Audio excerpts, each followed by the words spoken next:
Hello everybody and welcome back to another Yap Sesh. This is the series where I talk about gacha updates way later than I should, but I still prevail and talk about them anyway. Our topic today is big surprise, Honkai Star Rail version 3.7, the conclusion of Amphorius. I think I'm about 2 weeks late to the end of 3.7. So we're not doing great time-wise, but here we are. As always, we will start off by talking about the banners, and by golly, was this version a rerun fatty. First half, they ran Cyrene, Hyacinth, Castris, and Tribi. I was pretty fortunate seeing as I have all three of the rerun characters for the first half, but I was very excited to get Cyrene. I love her kit. I think her unique skills with each Amphorius character make her very interesting. Unfortunately, it does mean that once the Amphorius characters start to fade into obscurity, as HSR characters are wont to do, she will go with them, so that sucks. When Cyrene first dropped, I did see a lot of Doom posting for her. The general opinion that I saw was that she was a must skip, but I found her to be a pretty good addition to my team just for my Final comp alone. I want to add her into my Casters comp as well, but I don't have Evernight right now, so there is that to consider. But I'm really just enjoying getting to put her in with different units and just seeing how she plays into each team. So, you know, I really like her. I'm really enjoying her. I'm thinking about throwing together an Anaxa DPS comp, and I might have her in there as well, but we shall see. On a note that isn't related to the meta, guys, I know I already said it, but like, Cyrene is so beautiful. I love the design for her playable character. I actually really like her, her other design that we see her in more often before this update. But now that I've actually played through the story and, like, you know, there's the whole reveal of, like, what's actually going on with Cyrene and why she looks different, I really like her new design as well. So yeah, I was just like, oh, she's so pretty. Now, the second half featured Cyrene again, but the reruns were Mighty, Cypher, and Finon. And honestly, I think this is like the first time that I can remember a character running for the entire version. Correct me if I'm wrong, because it might have happened before and I just don't remember it happening, but it kind of felt like Hoyo really wanted Cyrene to be on people's accounts. In terms of the reruns for the second half, I already had Finon and Cypher, but I did make the executive decision to pull for Mighty. He was a character I was a little iffy on because I hadn't heard super great things about him for endgame content, but I really enjoy him as a character, and him and Evernight are the only two Crisis heirs I was missing, so I decided to pull for him, and I did get him at like 75 pity, which was pretty awesome because I did not have guarantees, so I was really worried I was gonna like blow all my pulls and lose 50-50, but I did get him, and I was like, yay! I still haven't built him though, because I'm always like a patch behind on building my characters. Yeah, it's very sad. In terms of events, I kind of found this version to be a little barren, but I did decently enjoy the event they did put out. Snack Dash was its name, and at first I got pretty excited because I thought it was kind of similar to Umamusume racing.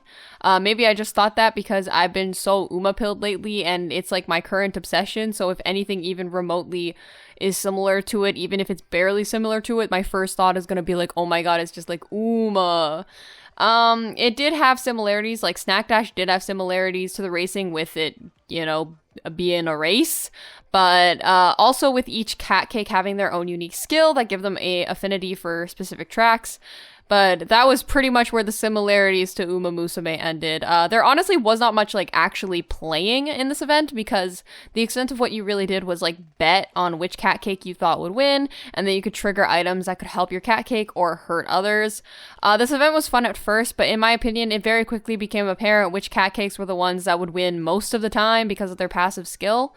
So it kind of became boring after the first few races. Like, if you're not betting on Chingsa or the Trailblazer, you're probably losing, because those two are the ones that are like always winning, in my experience at least. The only other significant addition was Currency Wars. which at first I thought was an event, but it's not an event. It's actually a new gameplay mode.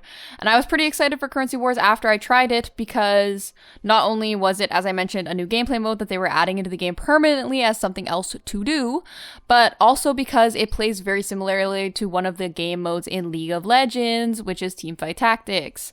As I was learning it, I was like, oh, this is literally just Teamfight Tactics, which I really enjoy.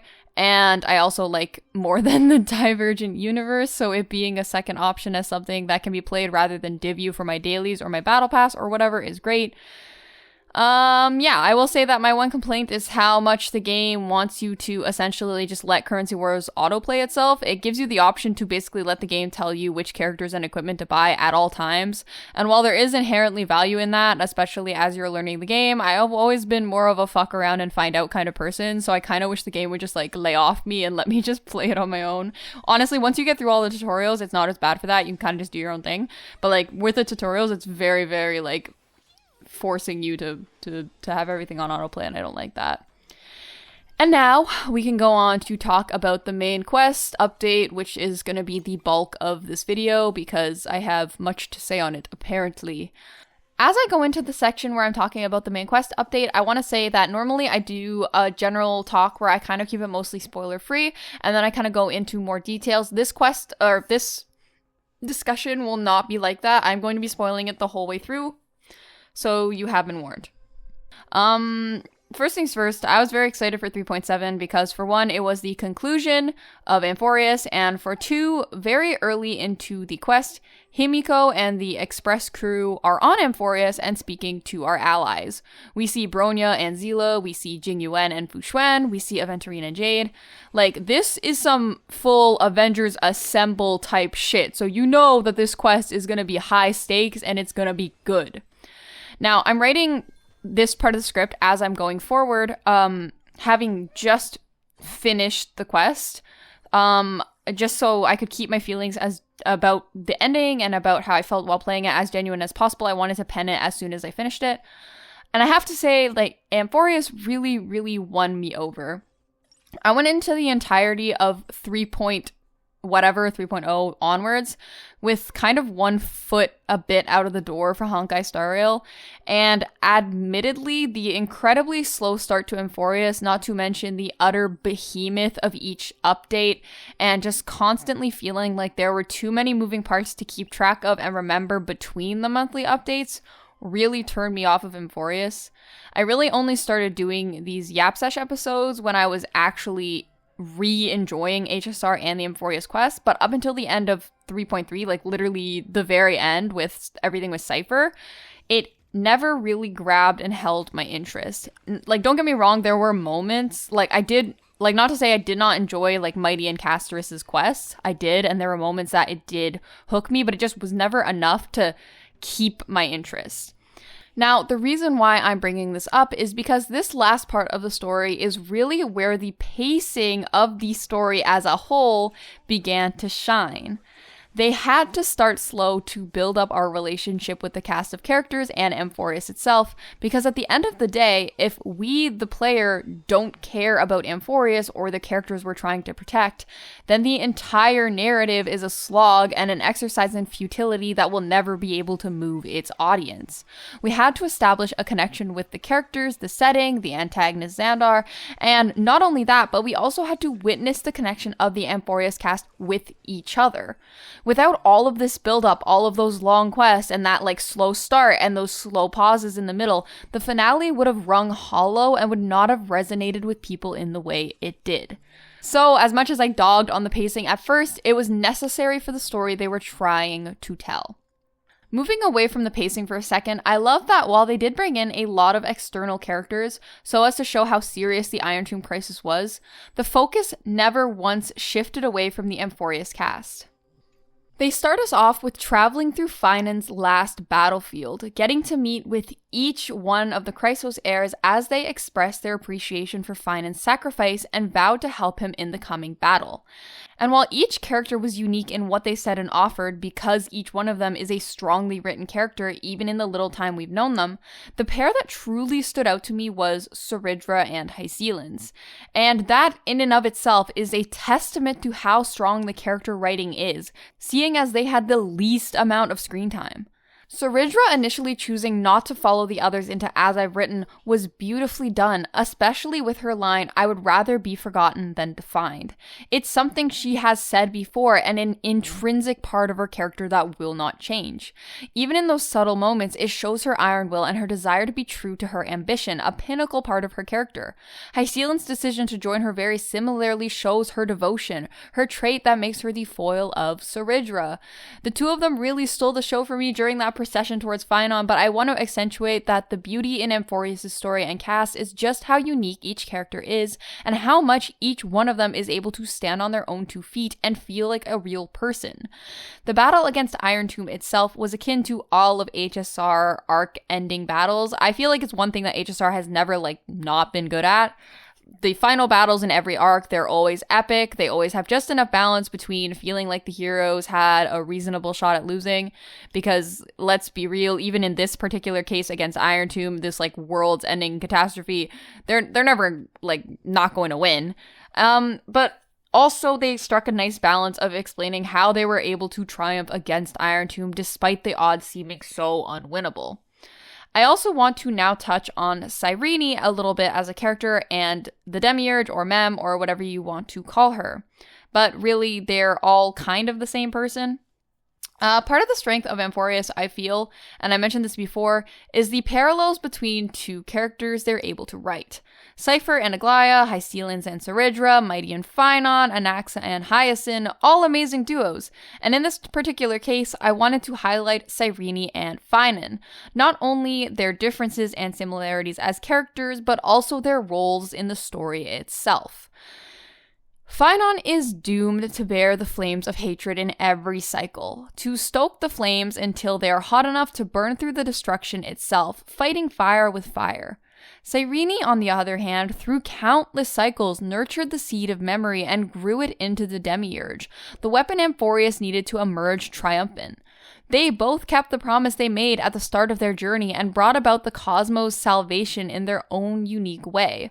I also really liked the cyclical nature of Cyrene and the Demiurge, or I guess Cyrene being the Demiurge and then Philia 093 being the original Cyrene. It felt to me that one never existed while the other did. It felt to me like they were always 2 people that nourished the other until the next one was ready to go on. This was explained in the story that Cyrene nurtured the Demiurge into the Demiurge, but to me, it felt like at the very end of the quest, the Demiurge went back into the past to take on the responsibilities as Fuli, but planted the seeds of Cyrene, like Philia.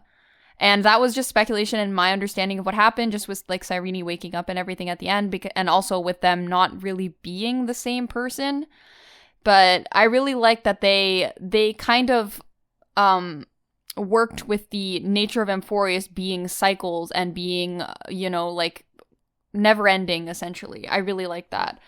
Everything following the battle with Iron Tomb, each interaction the Trailblazer has with each character is beautifully done, but also each interaction that the cast has with each other. I like that in the last moments with the Chrysos heirs, the narrative still took the opportunity to show the camaraderie between all of them on the Astral Express by having some unconventional pairings, like Saridra and Mighty or Anaxa and Hysealins. I also loved the Express sequence because it was one of the few opportunities to see the Chrysos heirs truly live in the moment and relax. It's honestly one of the only times I can remember that happening in the actual main story and not the events, and I really loved that they had that moment of reprieve. The last words each of them left to the world, and Cyrene's final decision, were truly the perfect way to tie the arc off.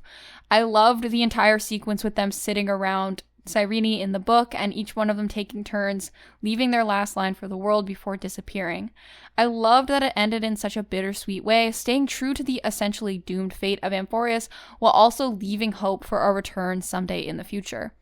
Outside of the topic of the Chrysos heirs, I also really liked how in one of the Trailblazers' moments of despair, the two that appeared before him were Kafka and Himiko, who to me are not only mother figures for the Trailblazer, but also the two characters that feel the most like the guardian over his fate, between his life with the Astral Express and his past that's shrouded in mystery. I like that even as they were wrapping up Amphorius' story, they were still presenting new mysteries to solve as we looked to the future. Finally, the appearance of Stell really piqued my interest as well. I was wondering whether they were showing her as a reference to there being a myriad of timelines, or with the intention of having her impact the story in a physical way, like Lumine or Ether does in Genshin, whichever your Abyss sibling is. So I thought that was really interesting, just as like a final side note. I know it's very late, but 3.7 was truly an enjoyable update for the story alone. If I was more organized, I would do like a more in-depth analysis of the story, but that's not really what these videos are meant to be. They're not really meant to be like an in-depth analysis. They're meant to just highlight the things that I enjoy about the story, the moments, the character moments, like the arcs and all that stuff. So yeah, that was like, I really enjoyed 3.7 though. Hopefully, as I move into 3.8, there will be a few more events to enjoy and the story is able to carry some of the momentum. I am looking forward to meeting the Dahlia just because she seems very interesting from the few bits I've heard about her lore. But yeah, as always, thank you so much for watching and I will catch you on the next one.